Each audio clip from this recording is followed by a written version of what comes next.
What a day. What a day it has been. Started out in Avon, Connecticut. Me and the family and an overworked, stressed out, completely balls to the wall Alice Shattuck. Then went on the radio, and Alice came on the radio, WTIC, for an hour. I think that's up there, I think, somewhere. By the way, Alice, you'll be happy to know that Connecticut Proud Boys have reached out to me. They're appreciative. Oh, wonderful. Appreciative of the... Are you joining? Maybe I will. If I get a T-shirt, I will. And and then Alice was stuck back at work. We switched cars. I threw all the kids in the car. I drove back here to Massachusetts, and Alice is winding her way back. Are you still in Connecticut or Massachusetts? Oh, no. I'm about to get on 495 North. Oh, there you go. So I'm like an hour away. Down in Groton. So, okay, yeah, so way down there. Yeah, it had me do the same thing. So I wanted to run something by you. You and I got to listen to very different podcasts on the way home. I listened to the commentary podcast because I couldn't listen to the Minihane podcast because the kids are in the car and who knows what they're going to say.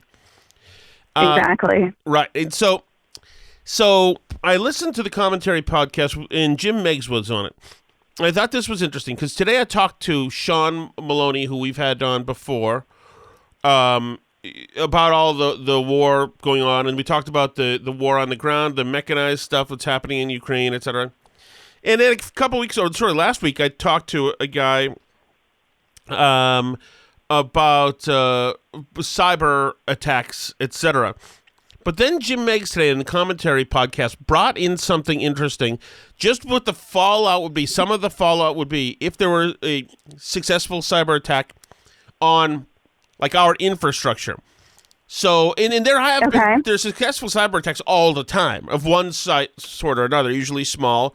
There are ransomware attacks, and there's what's that other thing when they take the town's website away and demand that they get payment, or is that ransomware? No, it's not ransomware. That's ransomware. Yeah, okay. That's ransomware.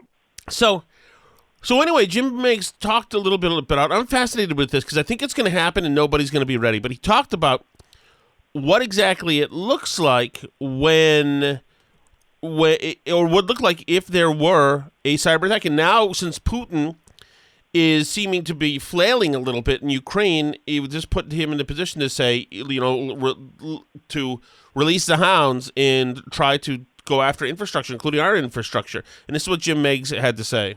The worries about nuclear war keep popping up, and that's a genuine worry, but a much more likely and I think equally worrisome threat is some kind of cyber war that would succeed in not just hitting a particular industry, but actually kind of taking some major chunks of our infrastructure offline. If you could take down big parts of our power grid, disable a few natural gas pipelines, screw up major chunks of the internet, in combination, those things could be almost like a nuclear attack.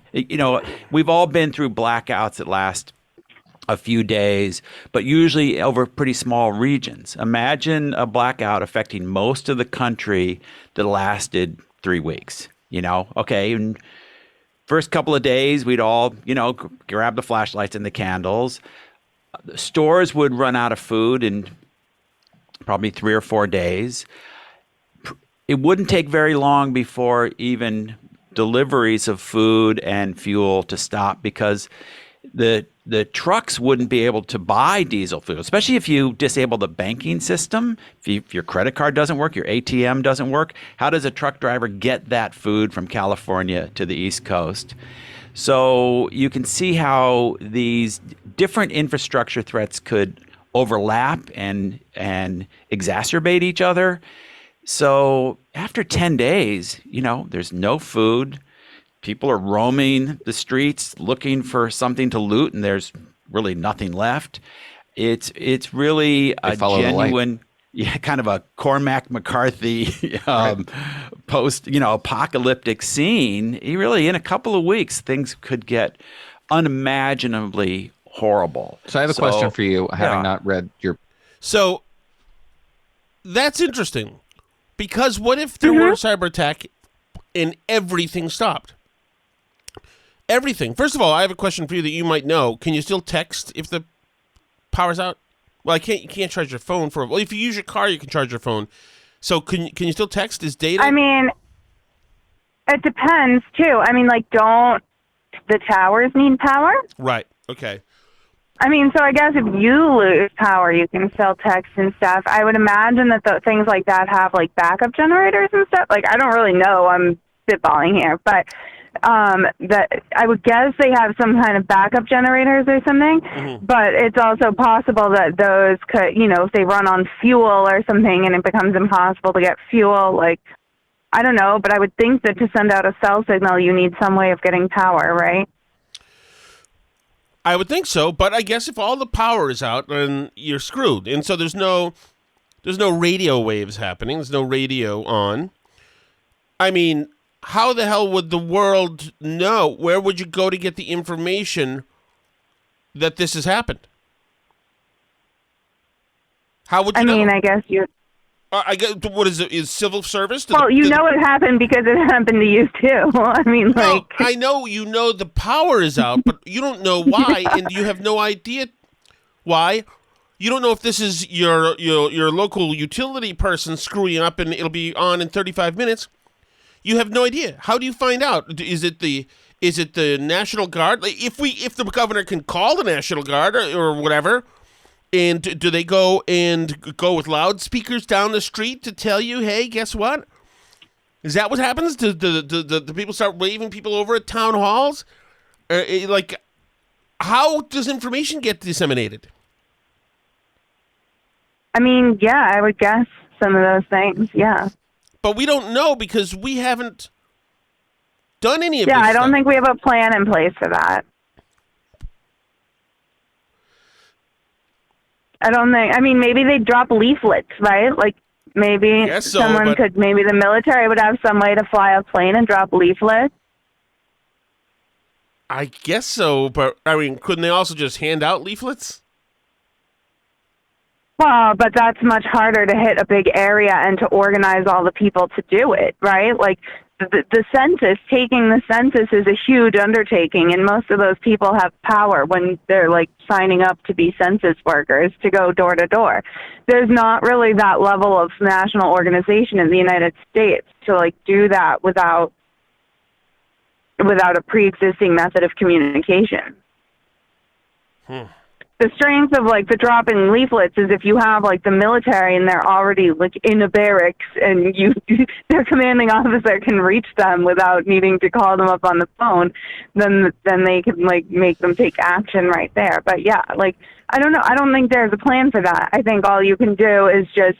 I mean, and that's why I'm like a have stuff in the basement person, right? Like I don't even necessarily consider that prepping per se, but just have some fresh water in the basement, have some like rice and pasta and tuna fish and beans and stuff in the basement. But with like, rice it's and not pasta, that you're expensive to have, and it's okay, like, well, what's the worst thing that can happen? Well, rice and pasta require you to boil it. And is there any guarantee stoves are working? Ours wouldn't work. No, not necessarily. Although you have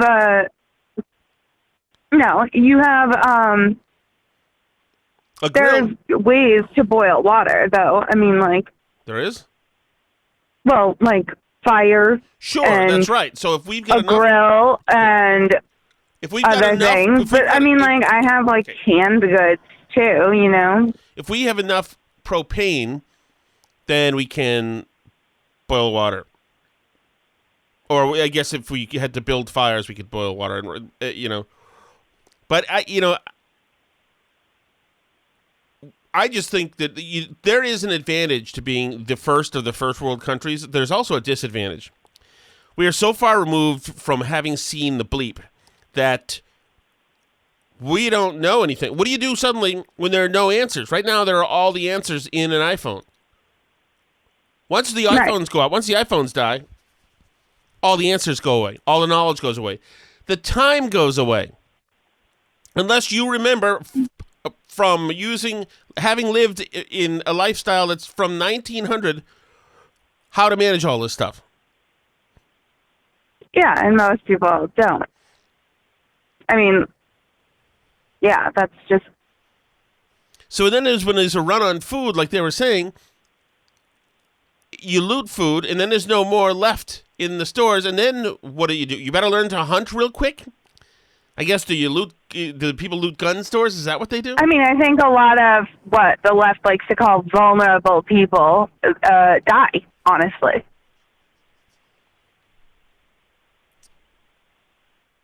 Yeah, I guess so. I guess that would be something that would happen. But I don't know. I just think it's fascinating. One of these fascinating things to talk about, to think about. Like, what would you do? Who has the wherewithal to do anything? Wow, that's the time to have a gun, huh? Yeah, right. I know. Yeah, but I mean, like, I think having stuff that makes you able to make a fire. I think that having, some food supplies and some water enough to last you a couple weeks, like they say, like a gallon a day per person in the household. And, that's like something you can do to stay, and like always have batteries and stuff like that. Like, I don't think it would be a forever risk. That's why I say, like, I wouldn't even really consider that prepping. It's not like you're waiting for the apocalypse to happen. It's like you're waiting for one of these sort of mid-range apocalyptic events, right, to happen. It's like you're preparing for the idea not of, like, the end of the world, but of a smallish disaster that could result. I mean, but that's true even, like, in some natural disasters. Like, there are some hurricanes and tornadoes that, like, wipe stuff out for a while, usually regionally. But, I think it's, like, never a bad idea to have, like, a couple weeks worth of food and water in your basement just because. That's my opinion. Plus, we have chicken. But what I think now, but the element of this that we don't, we do have chickens. That's right. Oh man, don't be one of our chickens. The idea. Well, they also lay eggs, right. Goofball. Well, here's you don't have to eat that. You don't have to go right to eating them. They produce eggs. I want chicken thighs. I want to eat all the chickens in one sitting. I think you'll be disappointed. The chickens, the backyard chicken, they're like not like the chicken that you buy at the grocery store. That's all big and fatty, because those are raised on all pumped these like, up full of hormones. steroids. So okay, but the other thing that I think that would be amazing is if all the power goes out and suddenly there's no internet, no nothing. We will have gone from having total network connectivity to every person, almost every person on Earth, certainly every person in the United States, to suddenly having none. Right. So you're unable to talk. You just had the ear of 5 million people to let them know Mr. Boots, after 11 years, a part of your family has died on Facebook. Something of that import. Now you've got the world is upside down. There's no more power. We've been cyber attacked. And that you can't talk to anybody about. No commiserating, no making memes, no trying to have fun with it, like we made cute masks and little, change. We wouldn't even be able to put out the burn barrel. That's true. Yeah, that is true. For the first time, the Burn Barrel podcast would go dark. Yeah, as a podcast, we could certainly perform it live, I guess. What, in the yard for people? Yes. Playing over our listeners? Hear ye. Yes, exactly.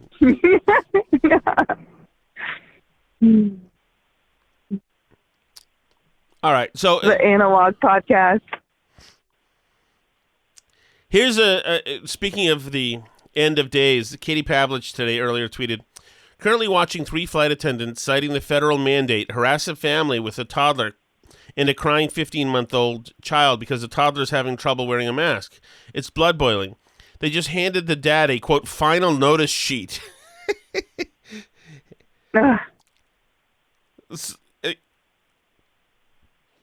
It's interesting. I wonder if a lot of this crap is happening on airlines because there's always tension between flight attendants and passengers. Oh, yeah. And I think it's been worse since the pandemic just because everybody's, like, more wound up in general. So, like, and it's such a small space. Everybody's, like, cramped in there together. There's a very, like, complex layering of tensions because the passengers are in some ways pitted against each other because everybody's at the mercy of one bad passenger to, like, throw off their entire day for everybody, right? One person can screw up the flight and delay it. It happened to me in Nashville, actually. They had to remove a rowdy, drunk young woman from the plane who was singing before we left. Mm. And, yeah, I mean, like, it's not that I don't hold anything against rowdy, drunk people necessarily in general, but I don't like when rowdy, drunk people cause me to get home a half an hour later after a very long day at, like, 1 a.m, you know? It's just, it's craziness and it's abuse for a reason. Like, so for today, if people don't know today, somebody called the cops on us, I mean, in Alice, not for the first time, of course, but this time because... Supposedly. Did we even verify? How do we know somebody really called the cops? They Did anybody see a cop? Call the cops. They said they called the producer of the show. Alice had come and we had to keep Pepper in the car while Alice and the kids came into the studio. It was 58 degrees today and not hot, and the car was fine, and the dog was fine, but somebody who, by the way, parked... And she had food and water and everything. Somebody who parked a foot and a half away from your car. Did you notice how close they were parked? No, I didn't know So that. somebody parks way too close to the car, sees the dog in the car, and decides that they're going to call the police unless something is done. So they harangue our producer, somehow got his phone and said, okay, well, you know, the cops are on the way. The police are on the way right now. Right now they're coming. So I see the dog in the car. Right now they're coming. Right now they're coming. So that's the same thing as the airline thing with going after people. Oh, my goodness. I have an excuse to not only condemn somebody's bad behavior, but do a really good thing and show everybody how great I am. And I can stick it to them. Now, is the dog hot? No, but, I mean, the dog's in the car and the windows. Those are the things. It doesn't matter, of course, that the masks don't work and that the car is not hot. It's the dogs in the car. I don't even understand the dog in the car thing. I don't understand when that became a universal, like, anytime a dog is alone in a car, like, any action is justified. I know. Break the windows, like break open the car, save the dog. Like, I don't know. If you want to adopt Pepper out of my bad dog ownership, I guess, like, go for it. You can have her. But, like, I don't understand why in totally moderate temperatures, a dog with food and water in a car that's not hot for a relatively short amount of time is like an issue. I don't get what's bad about it. I had a caller call up and say that they would have broken the car window if they saw it and taken the dog out. Why? I don't get it. Rescue it from what, though? Like, I legitimately don't really understand. It's about an icky feeling because it's not helping anything. It's not doing anything. It's not a hot... I know cars get hot. We know cars get hot. But that same car is going to be driving down the street and did for 2.5 hours with kids in it today. Right. And it was fine because it was not hot. Oh my goodness. You thinking I got harangued a few years ago by somebody who was mad that in winter the dog was in the car without the windows open because there wasn't oxygen in there, I was told. Like I've told you before that 15 years ago or so, a friend and I had our Greyhound in the car and in the back, and we went into a restaurant for lunch, but it was boiling hot out. So I thought, there's no way I could just leave the Greyhound in the car like this. So I kept the car on and had the AC on and the windows up. The AC was blasting in there, so the dog would be cool because it was a hot day. Me and my friend sit down, and a woman comes into the restaurant and says, whoever's car that is with the dog, you better open the windows right now, or else I'm calling the police right now. And I got up and said, that's my dog. The car windows are up because I have the AC on, and I want to cool the car. I want to make sure it's cool for the Greyhound in there to be fine. This is Sky the Greyhound. She said, no, you open those car windows right now for that dog. Open the car windows right now for the dog. And I said, if I open the car windows, hot air is going to flood into the car and kill the Greyhound. She said, "You better open the windows right now for the car or for the dog, or else I'm calling the cops." 5 minutes later, boo, in come the cops. Did I not tell you about this? You did. In It's come the so cops. funny. And I have to go out there and show the officer what I'm doing. And he said, "Oh, yeah, I see it. It makes sense. Absolutely." She would have rather had me had the car windows down and the dog dead, because it's the symbolism of it. It's just wrong. Car windows, dog in car, trapped and incarcerated and solitary there to die. And stuff. Even though there was no existential problem with the dog. In fact, her solution would have been a problem and threatened the dog. Just like there was no problem with the dog today.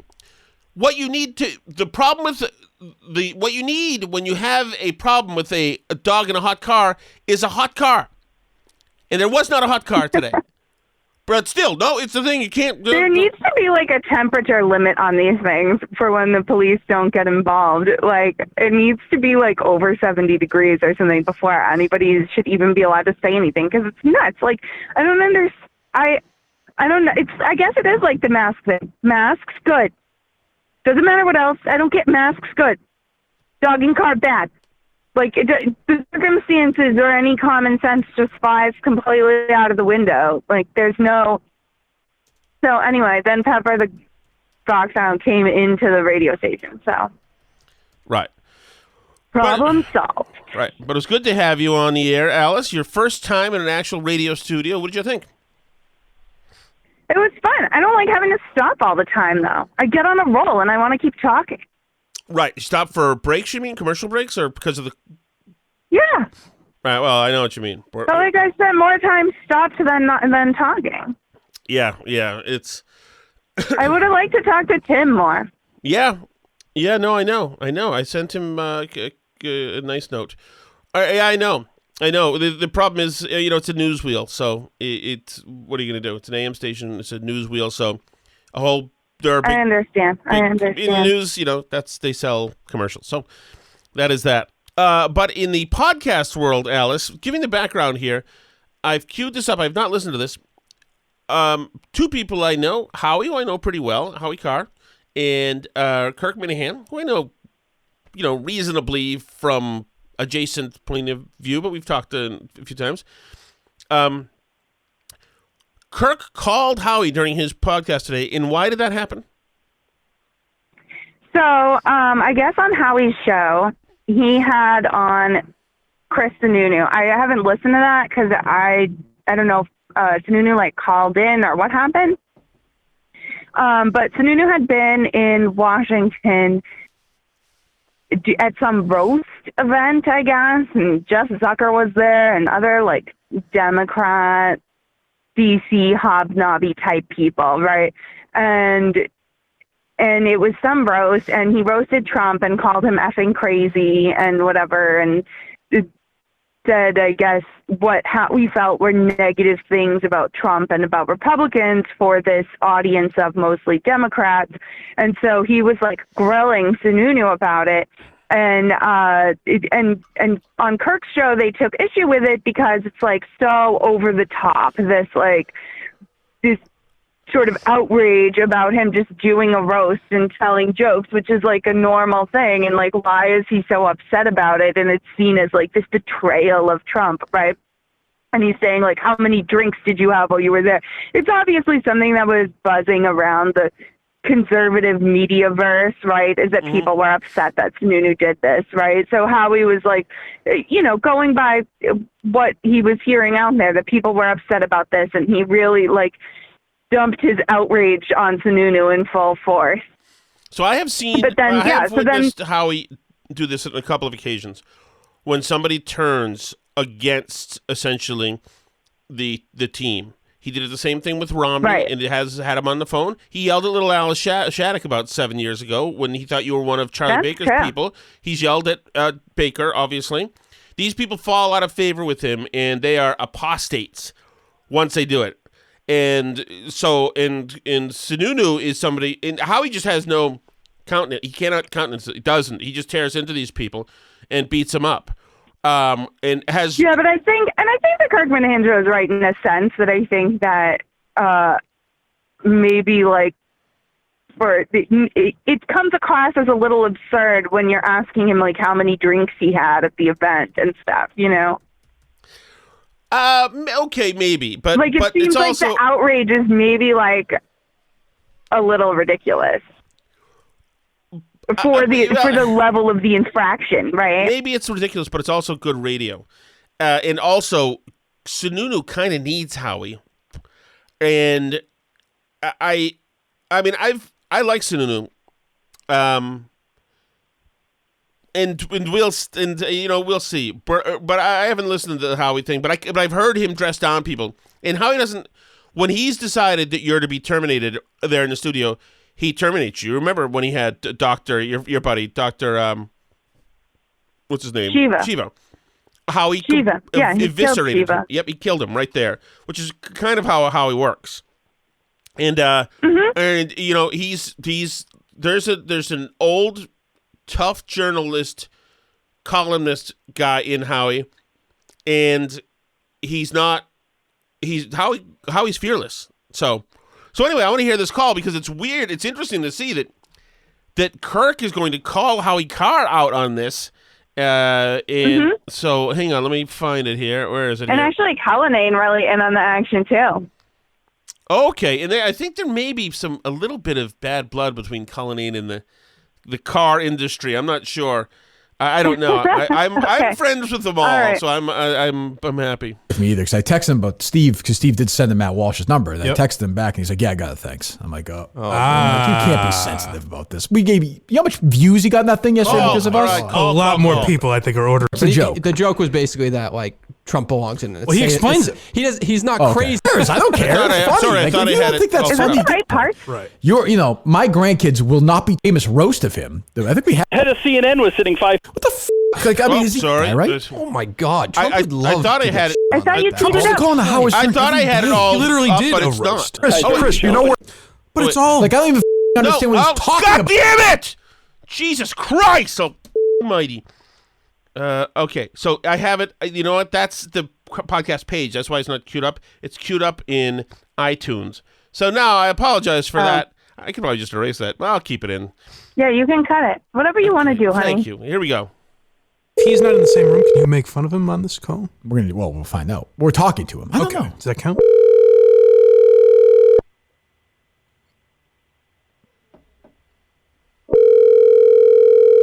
And I like Howie. Like, he's always been good to me. Like, I've had him on the podcast a couple of times. I like his books. He was good on there. Howie Carr. Hey, Howie, it's Kirk Minihane. Howie. Yes. Hi, you're live to tape. It's Kirk Minihane. How are you? Hey, Kirk, what's happening? So we're playing some on my podcast. We're playing some sound of you. You've always been great to me, by the way. Enjoyed your books, but you interviewing Sununu yesterday. You sounded insane. Like, why are you so worked up about this? I just, it just bugged me that he's seeking strange new respect from Democrats. I get that, but you're like, but you called Trump crazy. Like, is that big of a deal? Like, really? Well, it's just what he's saying is just dumping on him, in front of all these Democrats. And, Politico made it a big deal, like he's just saying what everybody thinks privately at D.C. So your bigger issue is more like sort of like the Mitt Romney thing that he's kind of he's exactly. waving Respect. He's waving to the New York Times and saying "Love me." Right. So your issue isn't so much with the joke. It's like you don't care about the joke, or am I wrong? No, I don't care. I don't care. It's where he's doing it, and he's sucking up to people who hate his guts. And he couldn't name. Did you hear? He couldn't name a single Republican that was there. It was like a minstrel show. That's what I said afterwards. It was like a minstrel show. But I guess my point is, like, like, minstrel. But my point is, What? like, but so what though? Like, so he goes and tells a couple of jokes and leaves. Like, you were interviewing him like he was on trial. Like, it seemed like you were very worked up about this. Where are you drinking? Yeah, like 7 questions about him drinking or not. How you seem very worked up about this. Because people were talking about whether he was drinking. So, I'm just reacting to people texting. That's all. All right. Well, I appreciate you. How is everything going with you, career-wise? You're still rolling along. Good. Huh? Good. Yeah? I thought you were gone. You mean gone? I've been doing the podcast for years. I thought you quit, though. No, you know me. I always, once I got rid of that Steve Robinson, everything got better, So you haven't quit? No, I have not. No, I'm still working right now. But I don't know how What, is you. your contract running out? No. Have you got a new contract? No, I re-signed a year ago, and I'm not drinking, by the way, so you don't have to ask that question. I'm not drinking. But I don't know how you do it every. Like your work ethic. I've told you this before. I don't know how you do it every day. Like you're gonna go do a show today. You'll write. I don't know how you do it. It's mystifying to me. I got nothing else to do. Yeah. All right. But and by the way, if somebody makes a product in America, like Mike Lindell, like you can still make fun of it, right? Like the Boston Globe's made in America. Yeah, but the thing is, he's playing into cliches. He's running a Republican minstrel shows for his Democrat master. No, I get. I see down on the plantation. Well, I see what you're saying, and I didn't know. Like, yeah. So what you're saying is sort of this thing where they become, and I think Mitt Romney's the easy example, where they sort of they like the fact that whoever Maureen strange new respect. Yeah, Maureen Dowd writes respect. Maureen Dowd writes an op-ed about how thoughtful you are, and then your world opens up. That kind of right. thing. I get that. Right. Okay, I get that. Well, Dave Cullinane, our producer, is very critical, but I didn't hear him ask. I didn't hear him say that. Like, why are you playing into their hands? You just criticized his jokes. That's why. Did you ask him that or no? I don't think I did. I mean, I think it's just accepted that's everybody knew what he was doing. But I don't know why you do. Hold on. What? Oh, wow. I'll tell you what. Hang up. Oh, Okay, man. I'm leaving. Bye. Hey, Kathy. Say hi to Kathy for me. Oh, man. Oh, man. What the hell? Whoa. Oh, okay. Well. Yeah. So then Kirk said that was a very typical Kathy experience based on his experience. I would say that she has full command of the operation and has a keen eye for all potential threats and challenges, and is a fierce protector of the franchise. Though I like her, person, and we've been very close to partnering in some limited opportunities here and there. Oh, just over the years, because I like those guys. But Howie's so good. He is so crap. I thought him on the podcast was fantastic. So wait, if I did that to you, if the Kirk Minihane show called you out of the blue and started asking you about something, and I said, "Get off the phone! Get off the phone! What are you doing talking to them? Get off the phone!" Would you do it?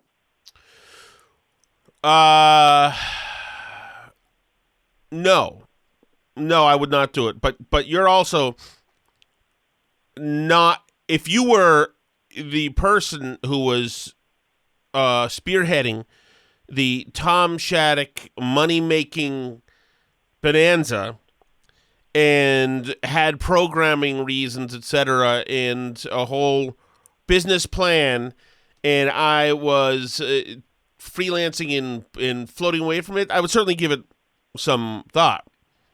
It also could be. Alice, could be this. It also could be that Howie gave her the sign. Like bail me out. I don't think he ever needs bailing out. I don't think he ever needs bailing out because he's not a wuss.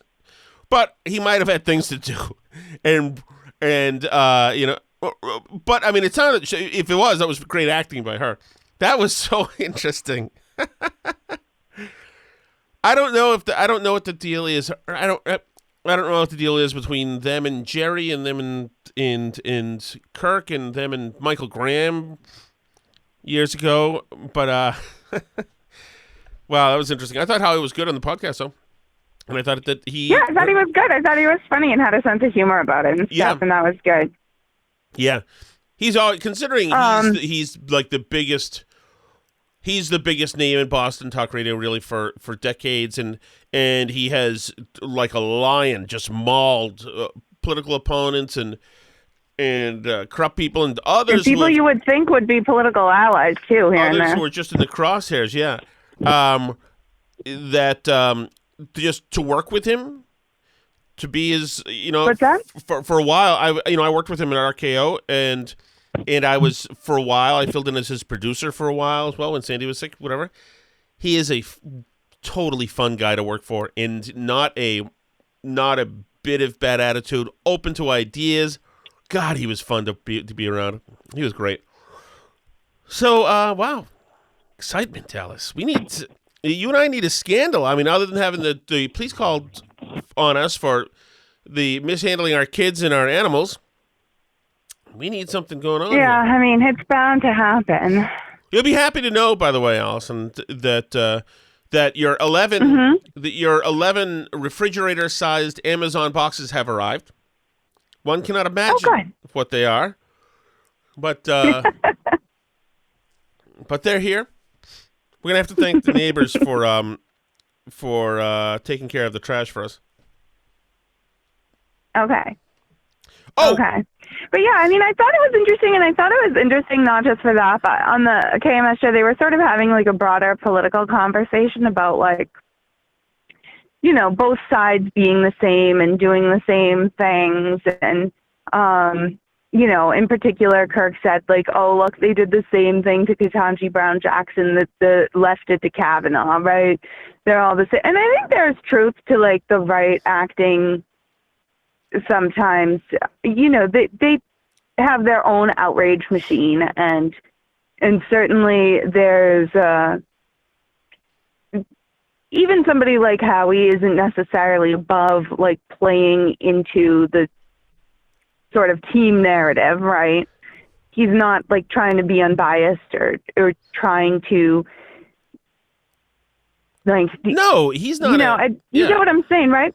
But Howie's not. You know, he's a cheerleader for the team, and you know, if you're not on the team or you're agnostic about the teams in general or whatever, I can understand why that sort of the like outrage level sort of gets old. You know what I mean? Oh yeah, and I think that to me it's like very people old. who aren't into politics, right? To people who aren't into politics, it seems like it's always like the outrage of the day, like be mad about this today. And the left does it and the right does it. And like, you know, they seem equally as absurd a lot of the time. And like,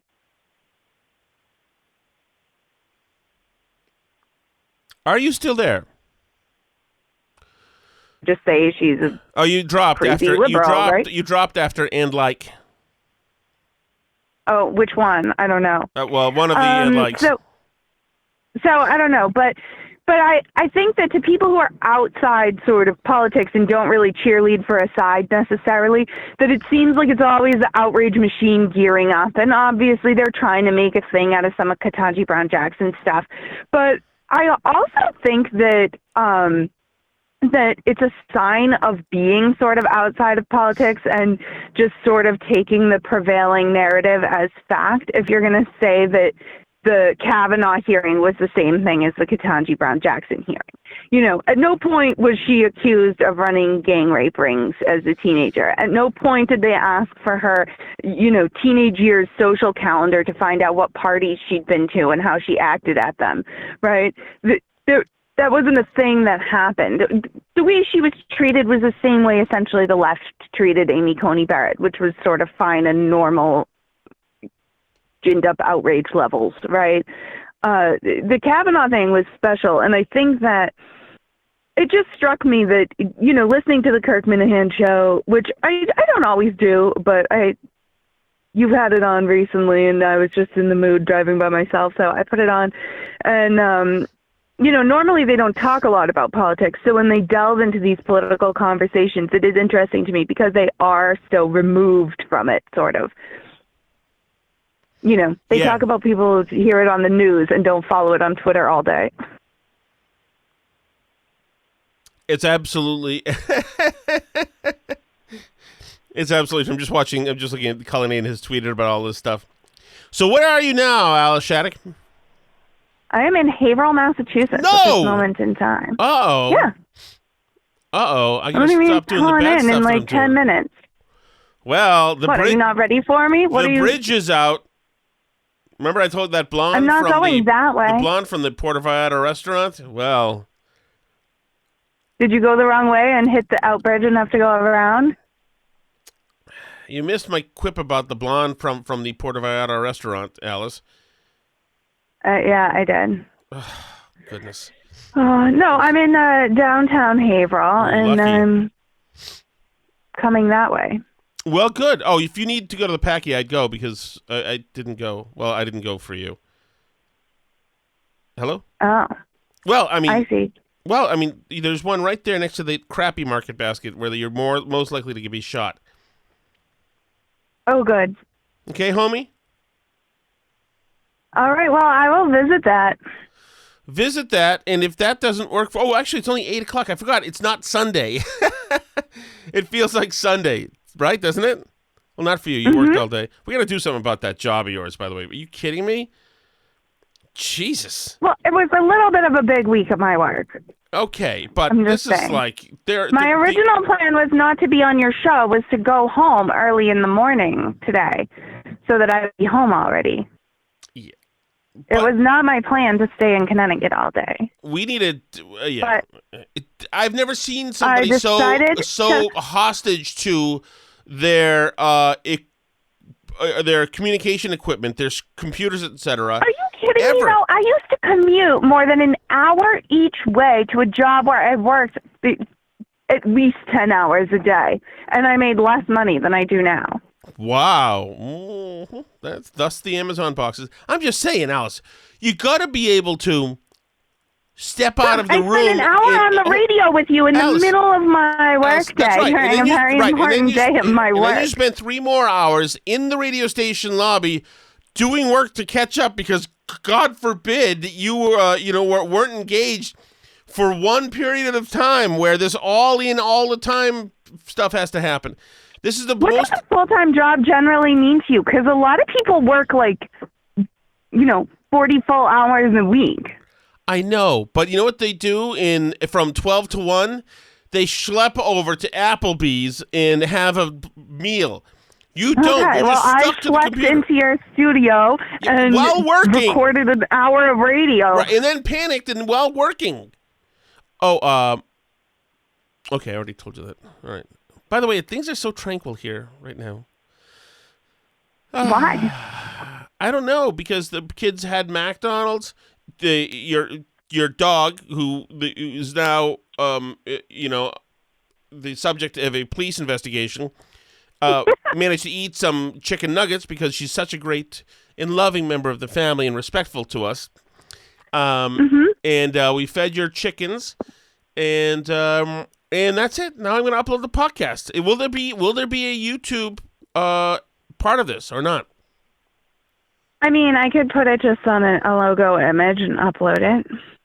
Whatever you think, dear. I don't think our YouTube listeners would like to miss it, although I know they like seeing your adorable face in the podcast. Too bad. Just use an old video and this audio and make them think it's their computer that's screwing up. All right, I'm going to play the music now, my dear, okay? All right. There it is. All right, I'm not going to be able to hear it while I'm talking, I don't think. But you can find us on Twitter at Burn Barrel Pod. We are also at Facebook.com/Burn Barrel Podcast, BurnBarrelPodcast.com. We're back on YouTube. We are victorious over YouTube.